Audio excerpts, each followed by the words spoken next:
रुद्राष्टकं नमामि शमीशाननिर्वाणरूपं विभुं व्यापकं ब्रह्मवेदस्वरूपं निजं निर्गुणं निर्विकल्पं निरेहं चिदाकाशमाकाशवासं भजेऽहं निराकारमोङ्कारमूलं तुरीयं गिराज्ञानगोतीतमीशं गिरीशं करालं महाकालकालं कृपालं गुणागारसंसारपारं नतोऽहम्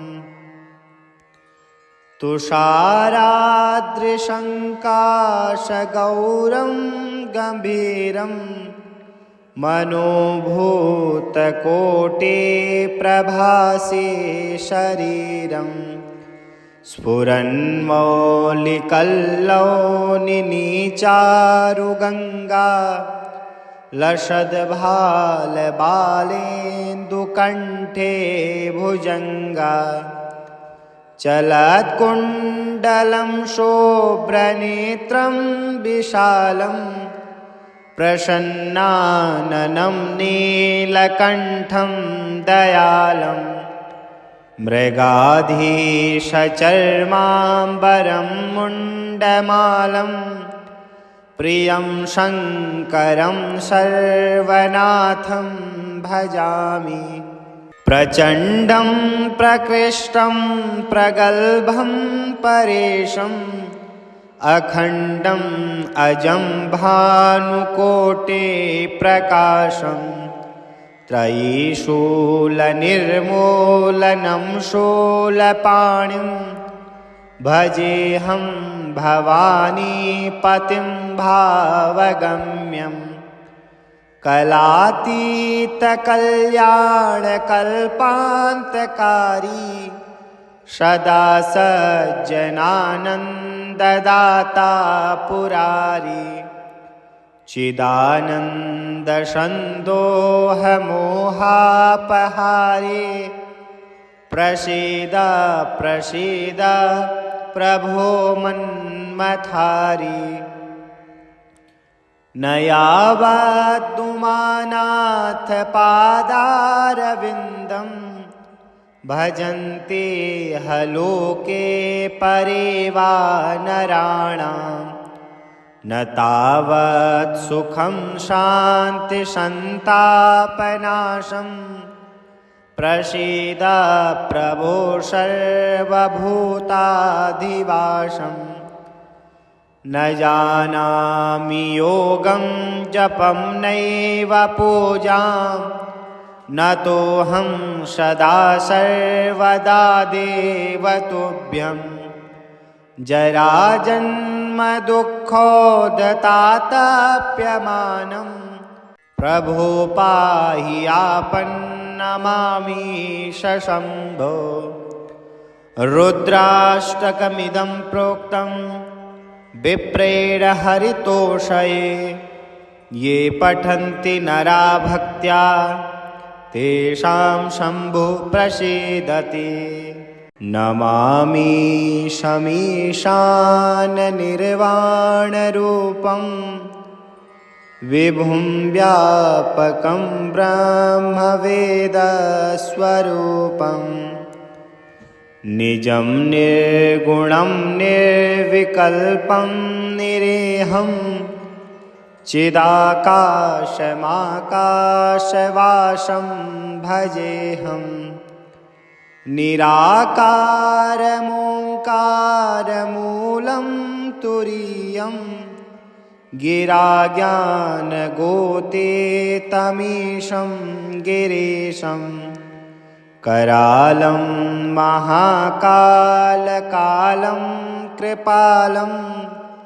गुणागार संसार पारं नतोऽहम् तुषाराद्रिशङ्काशगौरं गम्भीरं मनोभूतकोटे प्रभासे शरीरं स्फुरन्मौलिकल्लौनिनीचारुगङ्गा लसद्भालबालेन्दुकण्ठे भुजङ्गा चलत्कुण्डलं शोभ्रनेत्रं विशालं प्रसन्नाननं नीलकण्ठं दयालं मृगाधीशचर्माम्बरं मुण्डमालं प्रियं शङ्करं सर्वनाथं भजामि प्रचण्डं प्रकृष्टं प्रगल्भं परेशम् अखण्डम्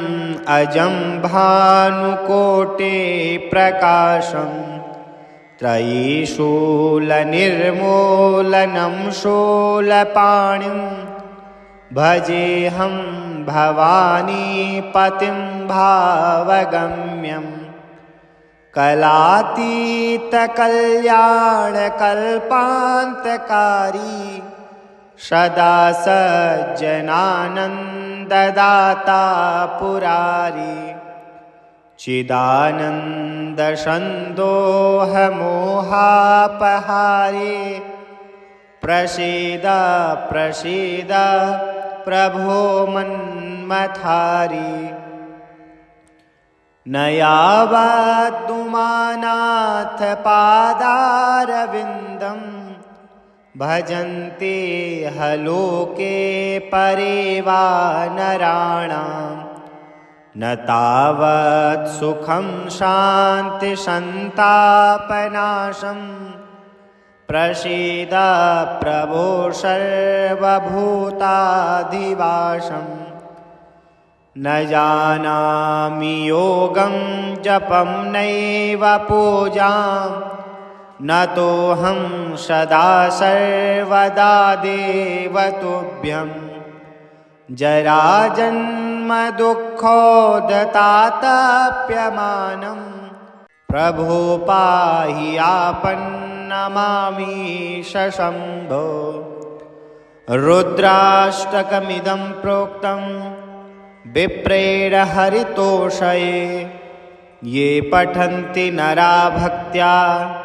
तेषां शम्भुः प्रसीदति नमामि शमीशाननिर्वाणरूपं विभुं व्यापकं ब्रह्मवेदस्वरूपम् निजं निर्गुणं निर्विकल्पं निरेहं चिदाकाशमाकाशवासं भजेऽहं निराकारमोङ्कारमूलं तुरीयं गिराज्ञानगोतीतमीशं गिरीशं करालं महाकालकालं कृपालं गुणागारसंसारपारं नतोऽहम् तुषाराद्रिशङ्काशगौरं गम्भीरं मनोभूतकोटे प्रभासे शरीरं स्फुरन्मौलिकल्लौनिनीचारुगङ्गा लसद्भालबालेन्दुकण्ठे भुजङ्गा चलत्कुण्डलं शोभ्रनेत्रं विशालं प्रसन्नाननं नीलकण्ठं दयालं मृगाधीशचर्माम्बरं मुण्डमालं प्रियं शङ्करं सर्वनाथं भजामि। प्रचण्डं प्रकृष्टं प्रगल्भं परेशम् अखण्डम् अजं भानुकोटे प्रकाशम् त्रयीशूलनिर्मूलनं शूलपाणिं भजेऽहं भवानीपतिं भावगम्यम् कलातीतकल्याणकल्पान्तकारी सदा सज्जनानन्ददाता पुरारी चिदानन्दसन्दोहमोहापहारे प्रसीद प्रसीद प्रभो मन्मथारी न यावदुमानाथ पादारविन्दं भजन्ते हलोके परे वा नराणां न तावत् सुखं शान्तिसन्तापनाशं प्रसीद प्रभो सर्वभूताधिवासम् न जानामि योगं जपं नैव पूजां न तोऽहं सदा सर्वदा देव तुभ्यं जराजन्मदुःखोदतातप्यमानं प्रभो पाहि आपन्नमामीश शम्भो रुद्राष्टकमिदं प्रोक्तम् विप्रेण हरितोषये ये पठन्ति नरा भक्त्या तेषां शम्भुः प्रसीदति नमामि शमीशाननिर्वाणरूपं विभुं व्यापकं ब्रह्मवेदस्वरूपम् निजं निर्गुणं निर्विकल्पं निरेहं चिदाकाशमाकाशवासं भजेऽहं निराकारमोङ्कारमूलं तुरीयं गिराज्ञानगोतीतमीशं गिरीशम् करालं महाकालकालं कृपालं गुणागारसंसारपारं नतोऽहम् तुषाराद्रिशङ्काशगौरं गम्भीरं मनोभूतकोटे प्रभासे शरीरम् स्फुरन्मौलिकल्लौनिनीचारुगङ्गा लसद्भालबालेन्दुकण्ठे भुजङ्गा चलत्कुण्डलं शोभ्रनेत्रं विशालं प्रसन्नाननं नीलकण्ठं दयालम् मृगाधीशचर्माम्बरं मुण्डमालं प्रियं शङ्करं सर्वनाथं भजामि प्रचण्डं प्रकृष्टं प्रगल्भं परेशम् अखण्डम् अजं भानुकोटे प्रकाशम् त्रयीशूलनिर्मूलनं शूलपाणिं भजेऽहं भवानीपतिं भावगम्यम् कलातीतकल्याणकल्पान्तकारी सदा सज्जनानन्ददाता पुरारी चिदानन्दसन्दोहमोहापहारे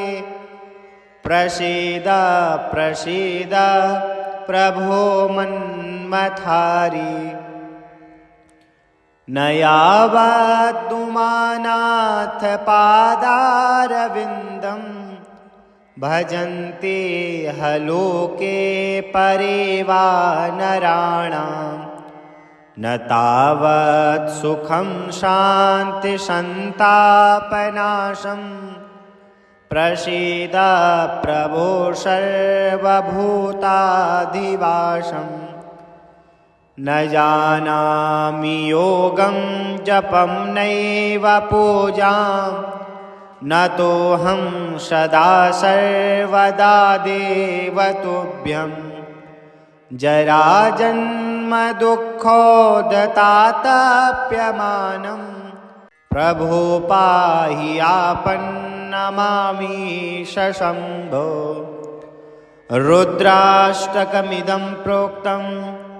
विप्रेण हरितोषये ये पठन्ति नरा भक्त्या तेषां शम्भुः प्रसीदति। नमामि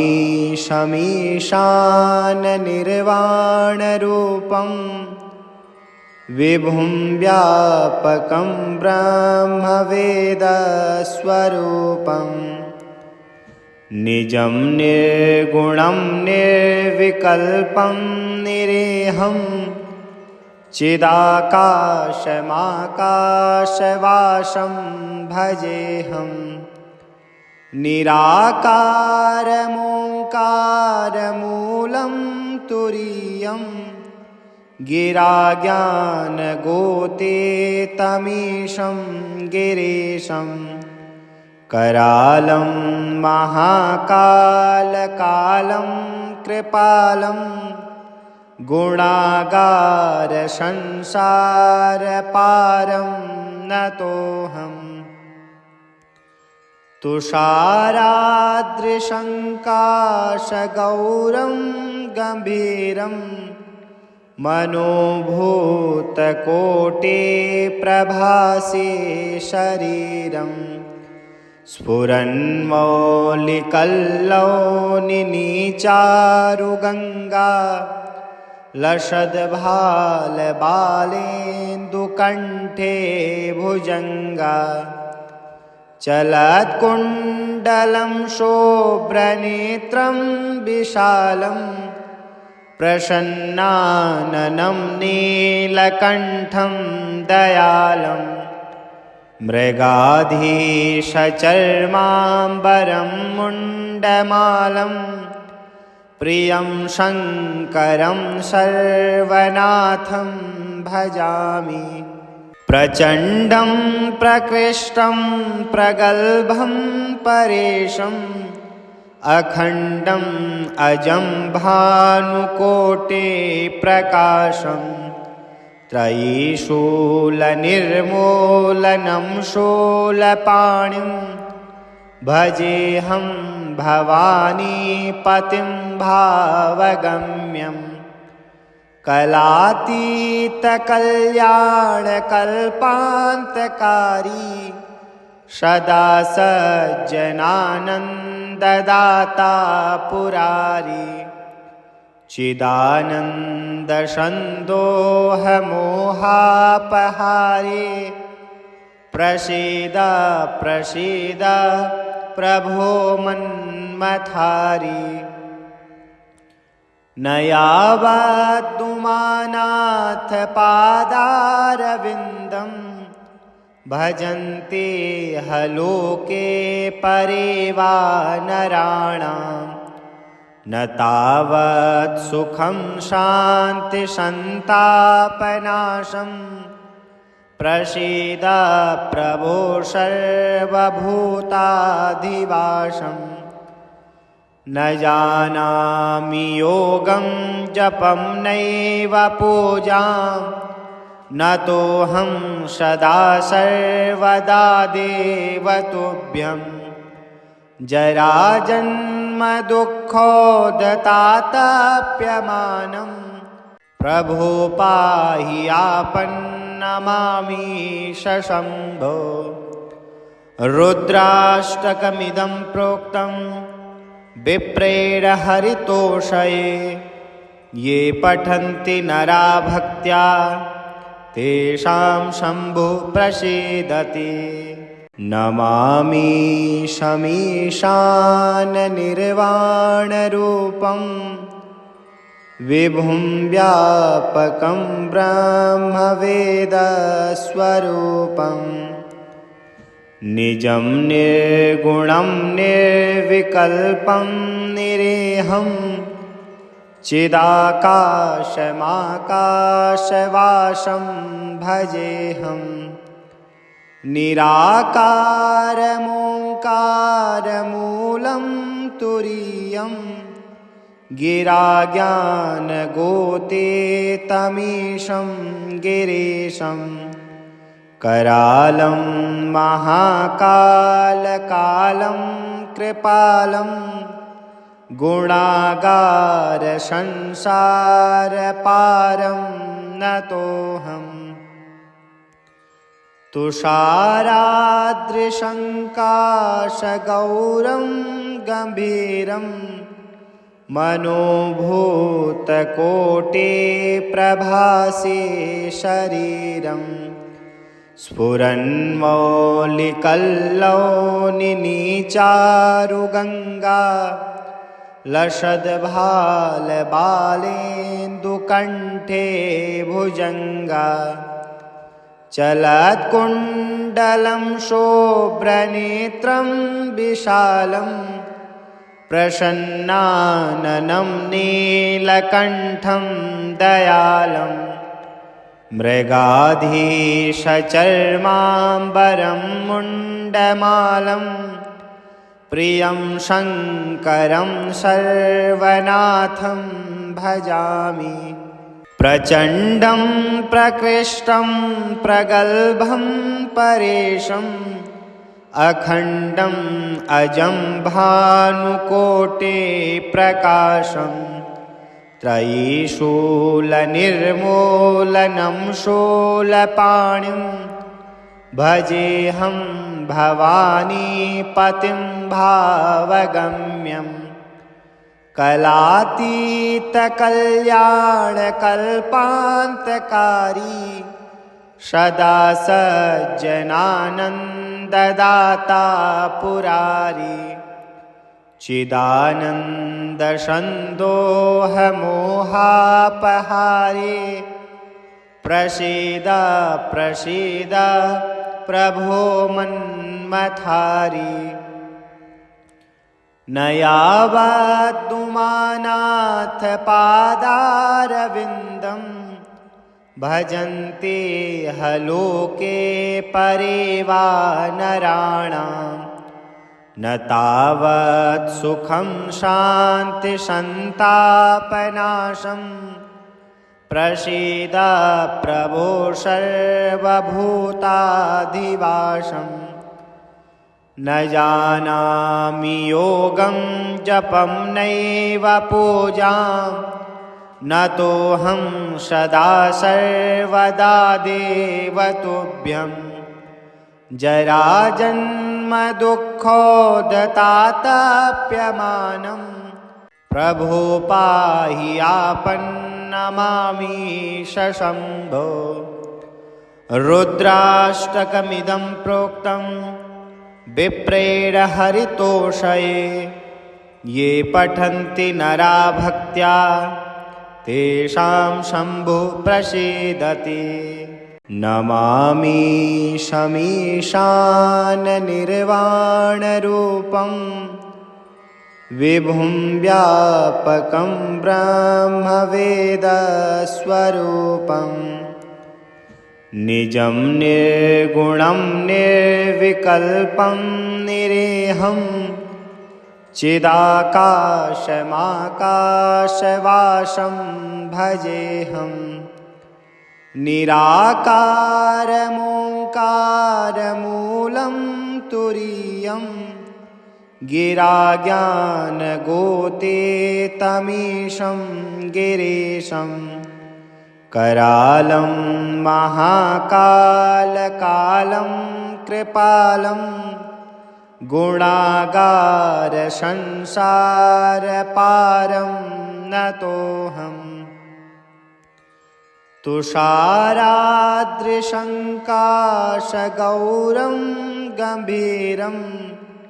मनोभूतकोटे प्रभासे शरीरम् स्फुरन्मौलिकल्लौनिचारुगङ्गा लसद्भालबालेन्दुकण्ठे भुजङ्गा चलत्कुण्डलं शोभ्रनेत्रं विशालं